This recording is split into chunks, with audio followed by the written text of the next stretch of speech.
Hello students, आज हम पढ़ेंगे vascular plants. First year biology के अंदर हम चैप्टर नंबर 8 को डिस्कस कर रहे हैं और चैप्टर नंबर 8 का जो नाम है वो है डाइवर्सिटी अमंग प्लांट्स। तो डाइवर्सिटी अमंग प्लांट्स में हम 8.3 टॉपिक को स्टार्ट करेंगे जिसका नाम है वेस्कुलर प्लांट्स। हमने प्लांट्स के अंदर प्लांट किंगडम के अंदर दो कैटेगरीज को डिस्कस किया है। हमारे पास किंगडम प्लांटी के अंदर जो है वो सबसे पहले आते हैं वेस्कुलर प्लांट्स और यहाँ पर जो है वो नॉन वेस्कुलर प्लांट्स आते हैं। वेस्कुलर प्लांट्स को आज हम डिस्कस करने वाले हैं और नॉन वेस्कुलर प्लांट्स जो है वो हम डिस्कस कर चुके हैं। इन्हें जो है वो ब्रायोफाइट्स भी कहते हैं और इनके अंदर जो है वो हमारे पास तीन क्लासेस आती हैं। एक हमने पढ़ा कि म्यूसी होता है जिसे मोसेस कहते हैं, एक होता है लिवरवॉर्ट, एक होता है हॉर्नवॉर्ट। तो ये हमारे पास जो है वो इनकी अलग अलग 3 क्लासेस हमें मिलती हैं। वेस्कुलर प्लांट्स के अंदर देखें तो इनके अंदर आज हम इनको डिस्कस करने वाले हैं और इनके अंदर भी कुछ क्लासेस आती हैं, जैसे कि कुछ इनके अंदर होते हैं सीडलेस प्लांट और कुछ होते हैं सीडेड प्लांट जिनके पास सीड मौजूद होते हैं। तो इनके अंदर भी कुछ कैटेगरीज आती हैं। आज हम इनकी कंप्लीट क्लासिफिकेशन का भी डिस्कस करेंगे। तो चलिए वीडियो को स्टार्ट करते हैं।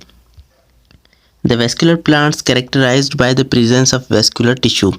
वेस्कुलर प्लांट्स उन प्लांट्स को कहते हैं जिनके पास वेस्कुलर टिश्यू मौजूद हो। वेस्कुलर टिश्यू कौन कौन से हैं? वेस्कुलर टिश्यू हम कहते हैं जाइलम और फ्लोएम को। ये एक तरह के ऐसे वेजल्स होते हैं, एक ऐसे वेस्कुलर टिश्यू होते हैं, मतलब वेजल्स की तरह के टिश्यू होते हैं जिनमें मटेरियल की ट्रांसपोर्ट होती है। प्लांट्स के अंदर ट्रांसपोर्ट जो होती है मटेरियल की वो इन चीज़ों की मदद से होती है। ये दो हमारे पास जो है वो टिश्यूज़ होते हैं, एक को कहते हैं जाइलम, एक को कहते हैं फ्लोएम।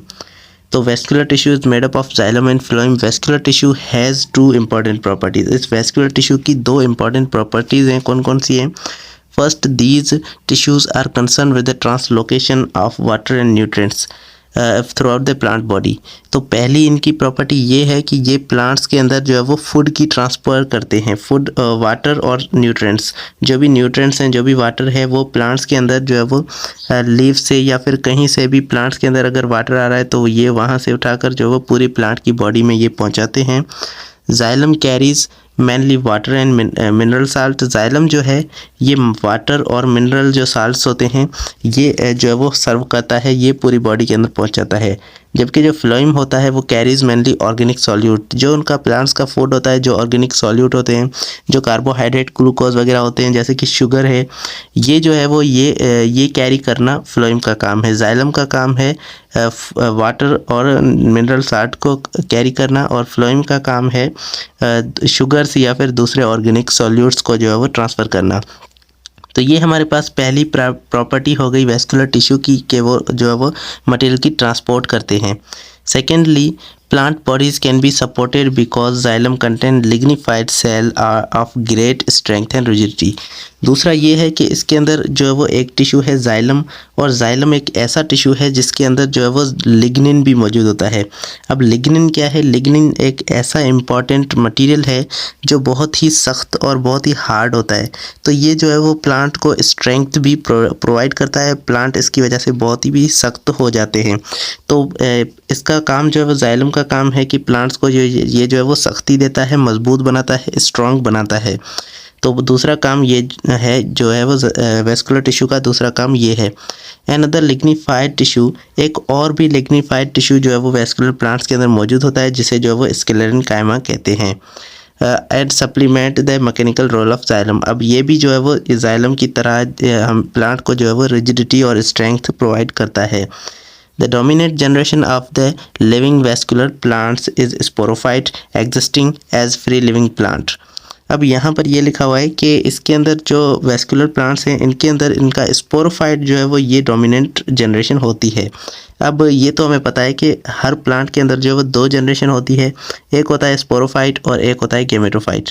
गैमेटोफाइट जो है ये गैमीट्स बनाता है और ये गैमीट फ्यूज़ होकर जो है वो यहाँ पर जाइगोट और उसके बाद जो एम्ब्रियो के बाद हमारे पास स्पोरोफाइट बनाते हैं। स्पोरोफाइट जो है वो ये स्पोर्स बनाता है और उन स्पोर्स से जो है वो ये फिर से हमारे गैमेटोफाइट बनता है। तो प्लांट्स के अंदर 2 बॉडीज़ होती हैं। अब हर प्लांट के अंदर जो है वो एक ऐसी बॉडी होती है जो या तो ज़्यादा देर तक रहती है या साइज़ में बड़ी होती है, उसे हम कहते हैं कि ये जो है वो डोमिनेंट, हमारे पास उस प्लांट के अंदर ये डोमिनेंट जनरेशन है। तो यहाँ पर वेस्कुलर प्लांट्स के अंदर जो है वो इनकी डोमिनेंट जनरेशन जो है वो स्पोरोफाइट होता है, क्योंकि स्पोरोफाइट जो है वो इनके अंदर गेमेटोफाइट से साइज़ में भी बड़ा होता है और जो है वो ये उसके अंदर और ये गेमेटोफाइट जो है ये छोटा होता है। तो the gametophyte is smaller in size bear smaller sex organs. तो गेमेटोफाइट इनके अंदर जो होता है वो छोटा होता है, साइज़ में छोटा होता है और इनके अंदर छोटे से सेक्स ऑर्गन्स मौजूद होते हैं। सेक्स ऑर्गन्स कौन कौन से हैं? हमारे पास सेक्स ऑर्गन्स जो हैं वो है एक होता है एंथ्रीडियम जो मेल सेक्स ऑर्गन है, एक होता है आर्चिगोनियम जो फीमेल सेक्स ऑर्गन होता है। तो दो सेक्स ऑर्गन्स होते हैं प्लांट के अंदर।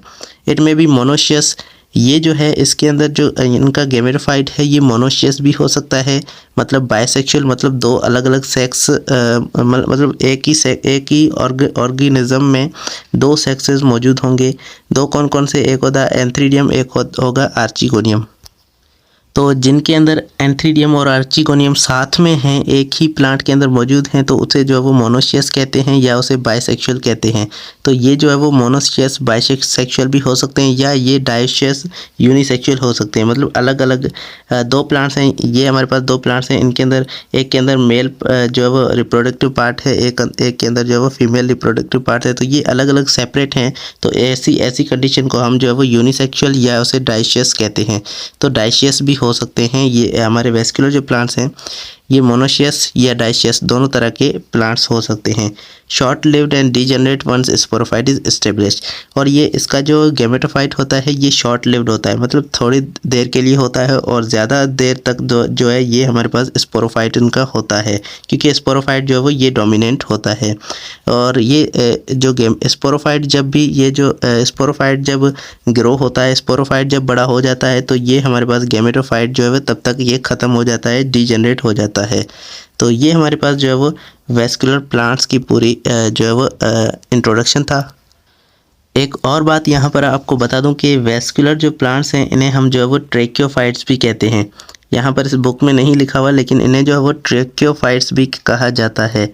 जैसे हम नॉन वेस्कुलर प्लांट्स को जो है वो ब्रायोफाइट्स कहते हैं, ऐसे ही हम जो है वो वेस्कुलर प्लांट्स को जो है वो हम ट्रेकियोफाइट्स कहते हैं। तो ये इनका जो है वो दूसरा नाम है, ट्रेकियोफाइट्स भी इन्हें कह सकते हैं। अब यहाँ पर जो है वो ट्रेकियोफाइट्स या फिर वेस्कुलर प्लांट्स, इनको कैसे कैटेगरीज में रखा गया है, कैसे इनकी क्लासिफिकेशन हम करते हैं। जैसे हमने ब्रायोफाइट्स को जो है 3 क्लासेस में डिवाइड किया, अब यहाँ पर जो है वो वेस्कुलर प्लांट्स या फिर ट्रेकियोफाइट्स को भी जो है हम डिवाइड करेंगे। तो यहाँ पर इनको हम 2 कैटेगरीज में डिवाइड कर सकते हैं।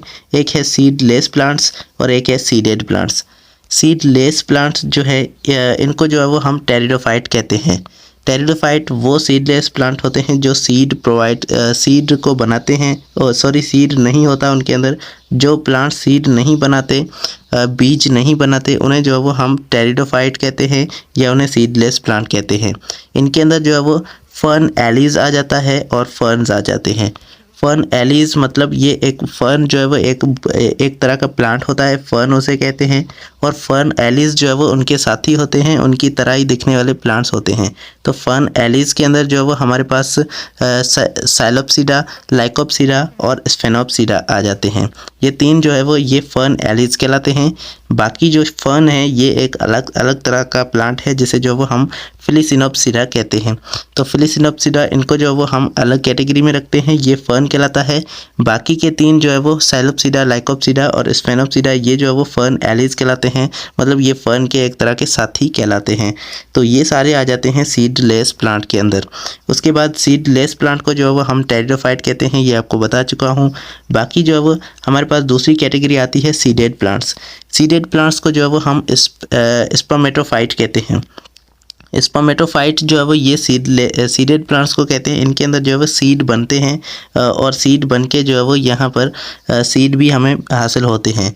तो स्पर्मेटोफाइट को जो है वो हम 2 कैटेगरीज में डिवाइड करते हैं। इनको जो है वो जिम्नोस्पर्म और एंजियोस्पर्म के अंदर डिवाइड करते हैं, और ये किस कैटेगरी पे करते हैं ये आगे चल के हम पढ़ेंगे। लेकिन सबसे पहले आपको ये समझना है कि हम जो है वो प्लांट किंगडम को 2 कैटेगरीज में डिवाइड कर रहे हैं। एक है वेस्कुलर प्लांट्स, एक है नॉन वेस्कुलर प्लांट्स।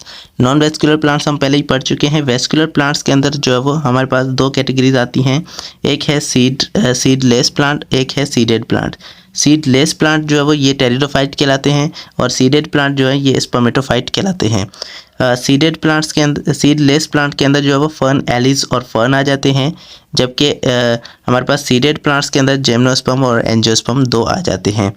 तो यहाँ पर हम जो है वो सबसे पहले सीडलेस प्लांट्स का जो है वो यहाँ पर पढ़ेंगे कि सीडलेस प्लांट्स क्या होते हैं और इनके अंदर फर्न, एलिस कौन कौन से हैं और फर्न्स कौन कौन से हैं। तो ये आगे हम चल के पढ़ते हैं। आज जो है हम यहाँ पर सीडलेस प्लांट को पढ़ते हैं और इसके अंदर जो है वो इनकी डिवीजन्स को जो है वो थोड़ा सा डिस्कस करेंगे। उसके बाद जो है वो हर डिवीजन को अलग से हम नेक्स्ट वीडियोस में डिस्कस करेंगे। तो seedless plant, seedless vascular plants या फिर टेरिडोफाइट्स। तो हम स्टार्ट कर रहे हैं टेरिडोफाइट्स। तो seedless vascular plants includes fern, allies and ferns. तो इनके अंदर 2 कैटेगरीज आती हैं, एक है फर्न एलिस और एक है फर्न्स। तो फर्न एलिस इस जो है ये हमारे पास एक टर्म है, refer to loose assemblance of spore producing vascular plants that are classified into 3 groups। तो वो प्लांट्स जो स्पोर प्रोड्यूस करते हैं, ऐसे प्लांट्स को जो है वो हम फर्न कहते हैं। तो ये जो है वो उनसे लूज असेंबलेंस रखते हैं, मतलब ये जो है वो थोड़ा सा उनसे कम असेंबल होते हैं, उनके साथ ही लगते हैं, लेकिन उनसे थोड़ा सा डिफरेंसेस के रखते हैं। फर्न से जो है वो ये थोड़ा सा डिफरेंस रखते हैं, इसीलिए इनको अलग से जो है वो फर्न एलिस कहा जाता है। अब फर्न एलिस, इनको जो है वो हमने क्लासिफाई किया है 3 डिवीजन्स में। एक डिवीजन है सब डिवीजन साइलोप्सिडा, एक डिवीजन है सब डिवीजन लाइकोप्सिडा और तीसरा है सब डिवीजन स्फेनोप्सिडा। तो ये हमारे पास 3 जो है ये फर्न एलिस कहलाते हैं। फर्न एलिस हमारे पास जो है वो सब डिवीजन साइलोप्सिडा है। साइलोप्सिडा के अंदर जो है वो हमारे पास 2 एग्जांपल्स आते हैं, एक है सिलोट्रम और मैसिपटेरिस। दूसरा हमारे पास जो है वो लाइकोप्सिडा है, इसके अंदर लाइकोपोडियम और स्लेजिलिना आ जाता है। और हमारे पास स्पेनोप्सिडा के अंदर इक्वेस्ट्रम आ जाता है। तो ये हमारे पास जो है वो इनकी क्लासिफिकेशन है। तो उम्मीद है आपको ये आज की इनकी क्लासिफिकेशन समझ में आ चुकी होगी। ये क्लासिफिकेशन ही बेस होता है सारे टॉपिक्स का, वरना आपके सब कुछ ऊपर से ही जाएगा। तो आज बस इतने ही, मिलते हुए अगली वीडियो में, तब तक के लिए थैंक यू सो मच। और हाँ, नेक्स्ट वीडियो में हम जो है वो साइलोप्सिडा को डिस्कस करेंगे। साइलोप्सिडा जो है वो ये one of the important topic है इनमें से, तो चलिए इसको भी नेक्स्ट वीडियो में डिस्कस करेंगे। तब तक के लिए खुश रहिए, खुशियाँ बांटते रहिए और थैंक यू सो मच। अल्लाह हाफिज़।